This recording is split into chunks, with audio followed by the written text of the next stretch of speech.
Hello, mis amores. This is kind of a different video for me, but I realized in the last couple of weeks, months, years that back at uni, I really enjoyed doing research and compiling it all in an essay or so. And so this is kind of my way of bringing it back. Also, I really enjoy watching video essays. So I was just like, if I won't do it now, then I probably won't do it ever. So this is me doing that.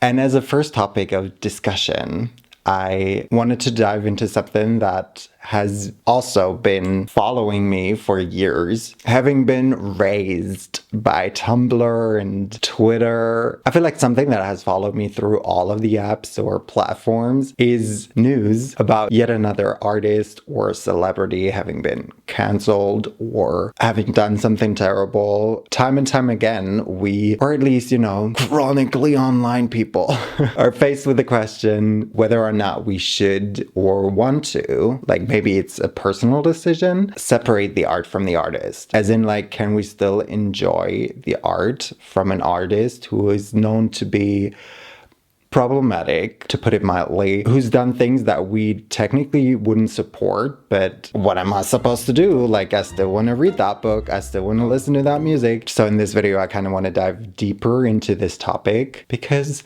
it's of interest to me, and I think it's of interest to a lot of people. I think we have all noticed that movements advocating for social justice and accountability have intensified in the discourse around problematic artists. Obviously, there are multiple issues surrounding an artist, and each consumer has different levels of what they would call problematic. Well, yeah, issues such as sexual misconduct, racism, or other harmful treatment or behaviors have led many people to question whether or not they can still support the art created by such individuals. Most recently, for example, there's been a petition by Women for Change of South Africa, I believe, calling for Chris Brown to be banned from performing in Johannesburg. Is that how you pronounce it? Johannesburg. Johannesburg? I mean, obviously it's like from settlers, but I would have thought that English changed the pronunciation. Interesting. Okay, banned from performing in Johannesburg. Well, which he then commented with, "Can't wait to come," heart emoji. But yeah, more on that later. But even throughout history, artists have kind of always faced scrutiny over what they do in their personal lives, what problematic things they had done. I mean, technically, we could even go so far as to say that only now we're kind of sort of starting to see people, or to see famous people or artists openly coming out as not heterosexual. For example, I feel like even that goes to show you that people weren't able, or still aren't potentially, question mark, able to separate the art from whatever gender the person has that the artist decides to kiss in their personal lives.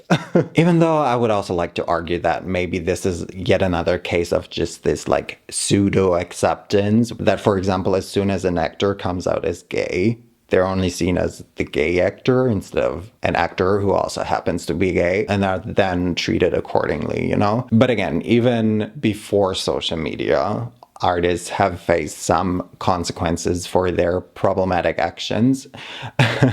As many of us know, or maybe not, the painter Pablo Picasso was known for his very tumultuous relationships with multiple women. For example, his granddaughter wrote about him in 2001 in Picasso, My Grandfather, saying he submitted them to his animal sexuality, tamed them, bewitched them, ingested them, and crushed them onto his canvas. After he had spent many nights extracting their essence, once they were bled dry, he would dispose of them. That was like kind of before social media even. So while he was celebrated for his groundbreaking art, his personal life and behavior often drew criticism, obviously. Many people are or were aware of his relationships, his misogynistic tendencies and sometimes even like abusive behavior towards women. So even some of his contemporaries and critics later on have highlighted these aspects, while others decide to focus mainly on his art. So clearly there was some sort of awareness of his,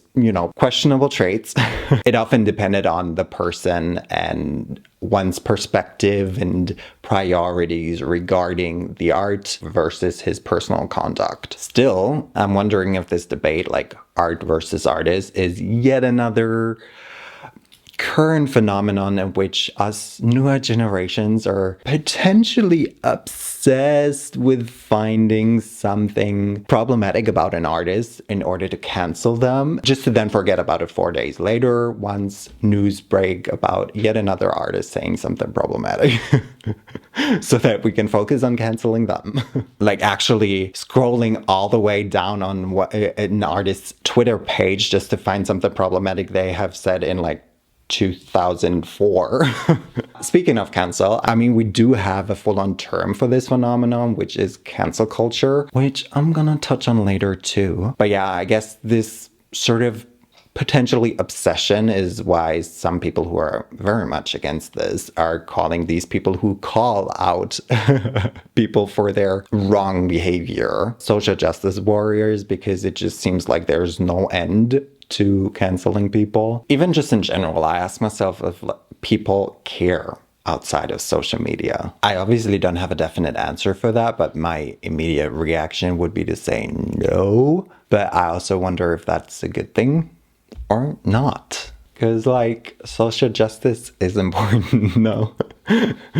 Also, I haven't done much research on this topic specifically, but I'm sure there's also a correlation between social media and social justice, or the pursuit of social justice. But yeah, nevertheless, obviously, advocacy for social, in parentheses, justice has deep historical roots, with movements advocating for women's rights, LGBTQIA plus rights, civil rights in general, dating back decades and centuries even. The rise of the internet has only amplified these voices, and they have become easier to spread. All right, having said all that, do you still want to be with me? I now want to talk about the two sides of the argument, obviously. I'm not sure it's always super black and white. One fatal mistake from an artist can not be fatal in the eyes of another. Obviously, there wouldn't be a debate if there wasn't supporters of separating the art from the artist.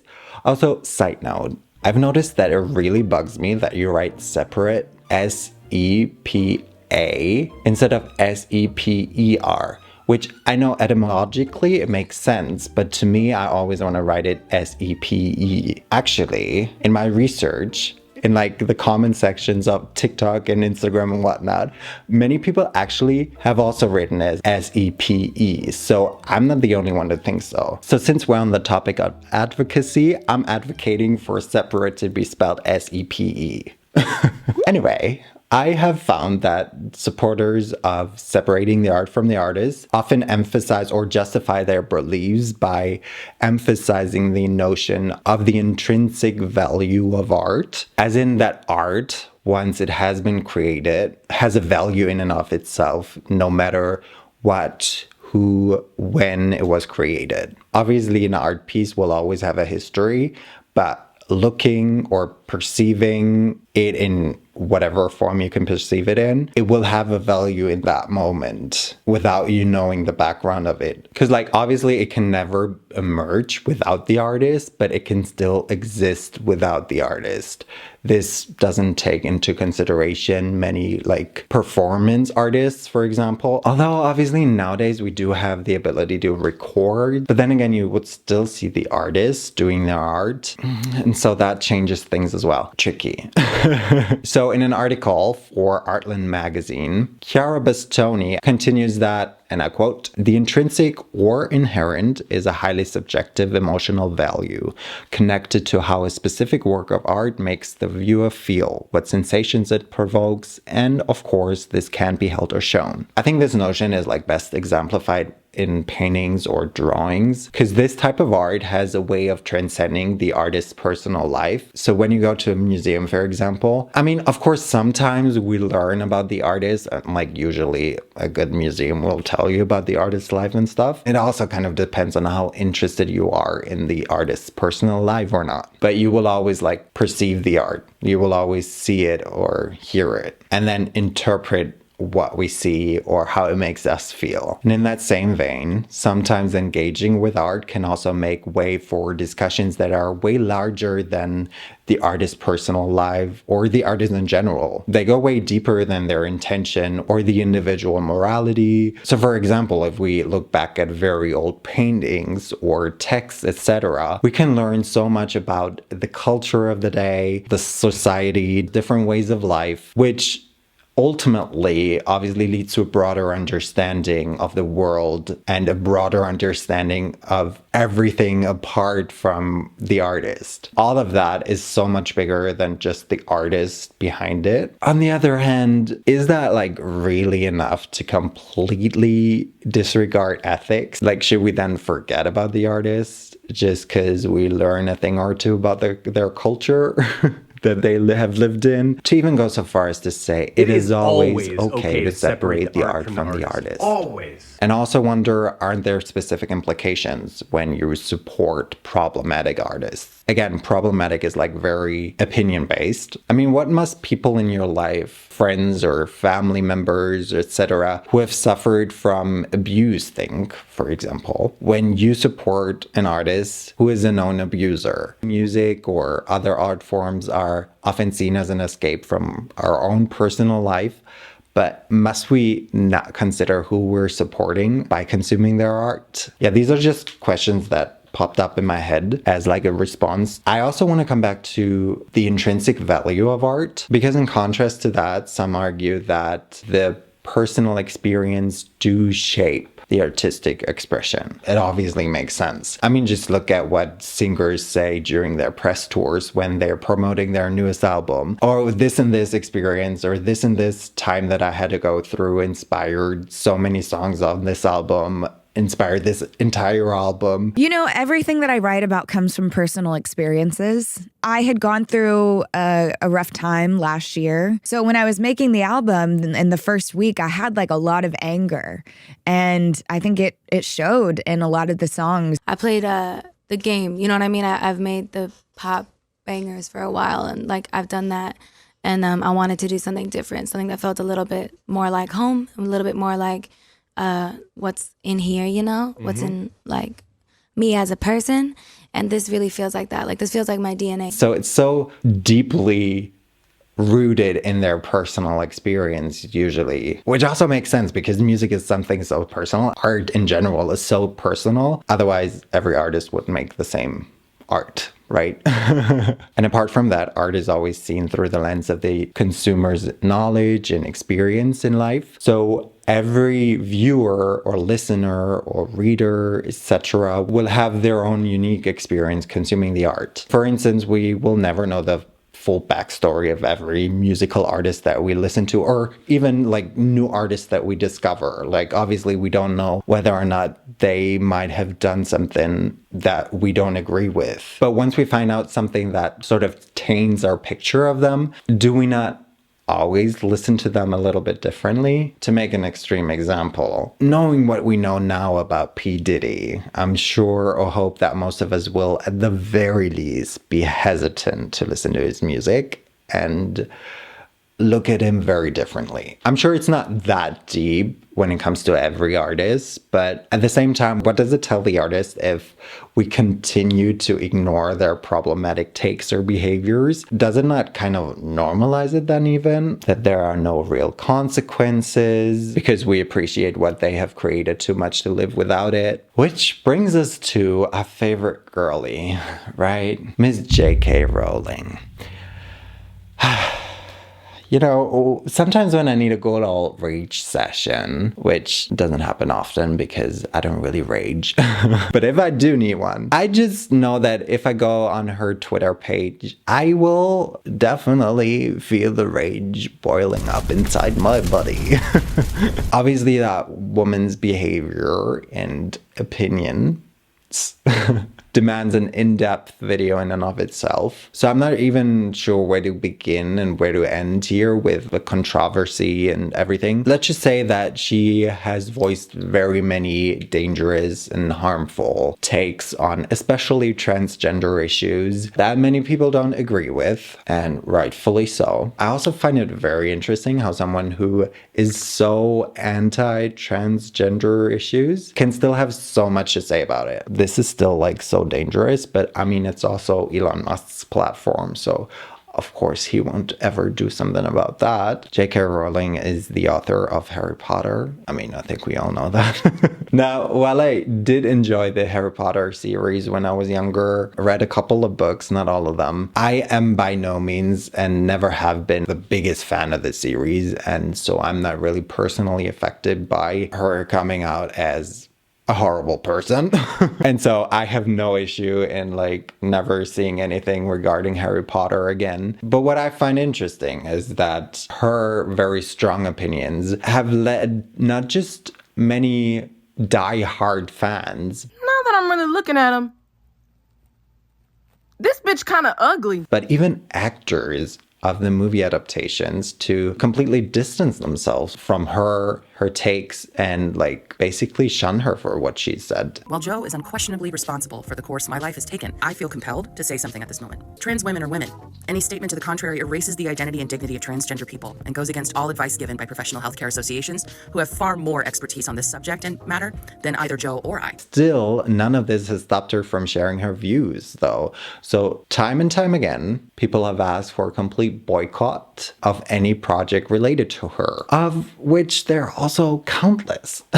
Looking at the numbers and stuff, this doesn't really seem to work. The book series sales actually increased by 15% just last year in 2023. Then there's also the Cursed Child play. Just last year, I saw so many influencers promoting it. There's a new TV series in the works. I mean, there are countless like merchandise items that you can buy, which I'm sure because she's the creator of it all, she will always get a little bit of that income. So in buying just an official merchandise item technically supports her and her views. I mean, I know it might be hard for like die-hard fans, but even looking at the material itself, it, for example, lacks diversity and representation. There aren't many non-white characters in general, but the naming conventions used for some of the Asian and East Asian characters in particular are troublesome. All of them were for some reason given like alliterative names. We have Cho Chang, Padma Patil, and Parvati Patil. Not to mention the anti-Semitic tropes that we can find in the original text. And we do also have slaves in there with the elves that are completely normalized. But again, in this video, I don't really want to go into too much detail about why the author should be mentioned when discussing art versus artist, but like more so question whether or not we should still be enjoying Harry Potter. Each Christmas time, the movies get back on like streaming platforms and are advertised like crazy, and obviously she will always get money for that. And like, I just wonder if that's okay, because obviously we enjoy the art. We enjoy watching them. It's like part of the cozy season for us, but at what cost? Even apart from her, I can name more examples. We have Nicki Minaj, for example, who goes on multiple tirades on her Twitter account or her, what I believe is a podcast or radio show, bashing other women while simultaneously preaching or crying about how she's not being respected as a female rapper enough. Then she also continues to publicly support not only her husband, who is a registered sex offender, who also pled guilty to manslaughter in the first degree for killing a man, but also her brother, who's been sentenced to 25 years in prison for child R-word. That's another musical example, but we can also talk more about books, like Colleen Hoover, probably currently the most famous author or the most successful author. I don't have numbers, but like she's everywhere. And she, apart from her very, very questionable writing style and topics in her books, that's personal opinion, I guess, and her promotion of those topics. Let's, for example, think about the press tour for the movie adaptation of her novel, or the cutesy, fun coloring book that she wanted to sell for her novel about domestic abuse. Then she also turned a cold shoulder toward a 16-year-old girl who contacted her with some serial sexual assault allegations surrounding or against her son, which, you know, is something coming from an author who's being celebrated for her novel dealing with that same topic or issue. I mean, I get that it's difficult because it involves her son and maybe she didn't want to do it publicly. I don't know. I'm not sure if like blocking the person who comes to you and talks to you about that is the right move either. I will say though that she denied all of the allegations of this ever happening. Another example, the lead singer of Rammstein, a German band, who had very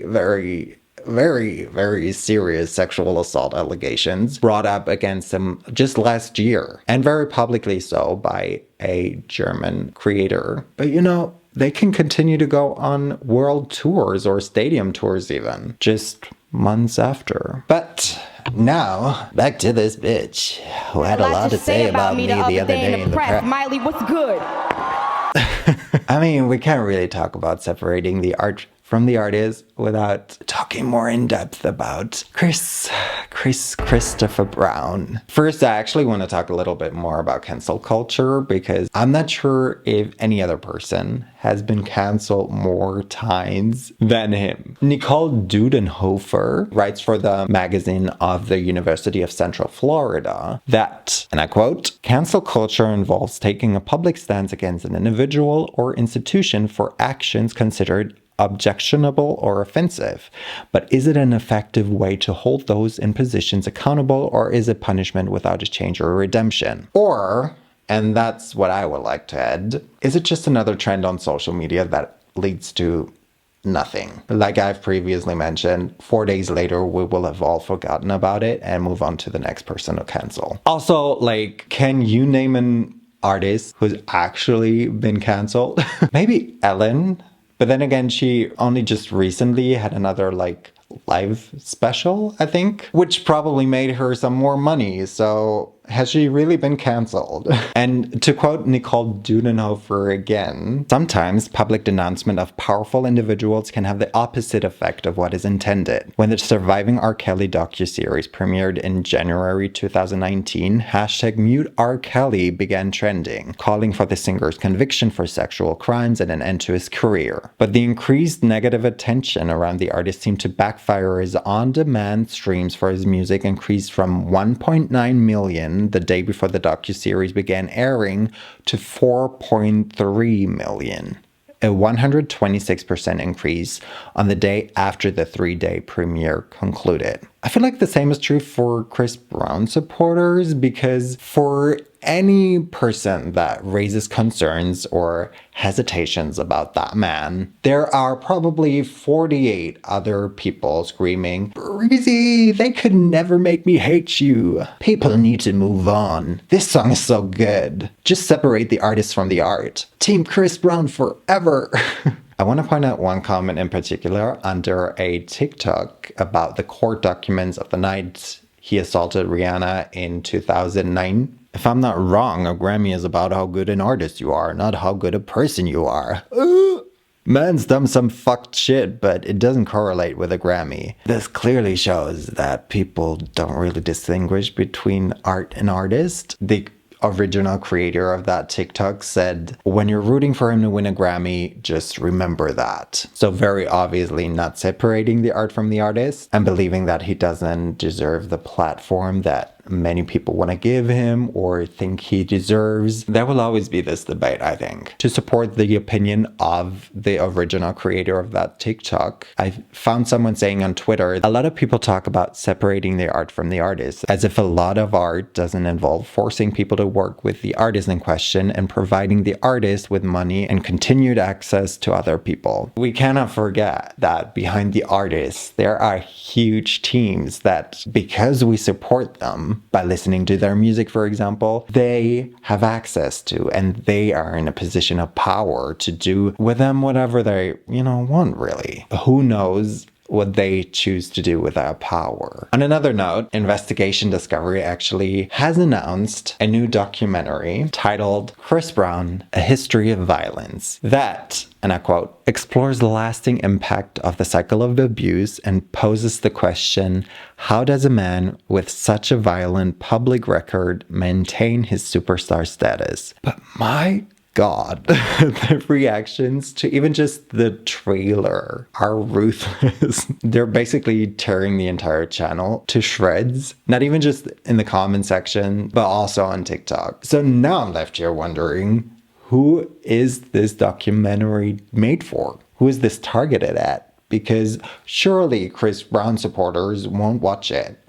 And the ones who choose not to support him actively will already know most of the stuff that they can say in that documentary. There have been repeated allegations brought up against him. And I think many people forget that they have been brought up almost every year after the incident with Rihanna in 2009, for example, by his other ex-girlfriends. But still, he just got off a very successful, I think, world tour for his latest studio album that he also got to release. He's featured on so many songs of other artists, and this just kind of goes to show you that he's just yet another artist who's been shunned many times online and in court.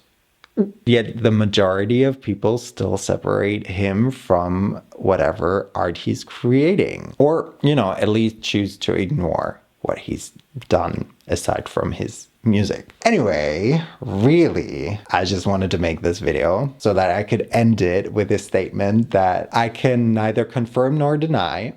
I'm stuck, but I just thought it was really funny. Chris Brown discourse has been so uninteresting to me because what's really the point of having conversations about separating the art from the artist about someone who hasn't made a good song in like 10 years? He's a relic of a past era to me in all the ways. Oh well.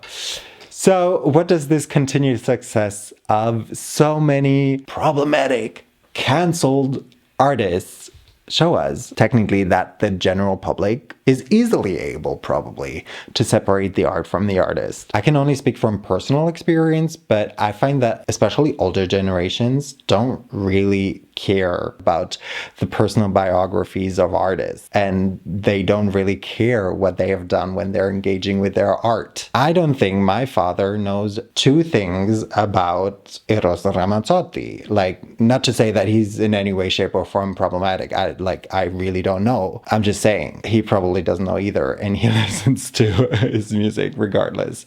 And if he liked a Chris Brown song, he would also listen to that song. But again, as we can see with Chris Brown, it would be way too easy to say that it's just a thing that older generations do, because it really isn't.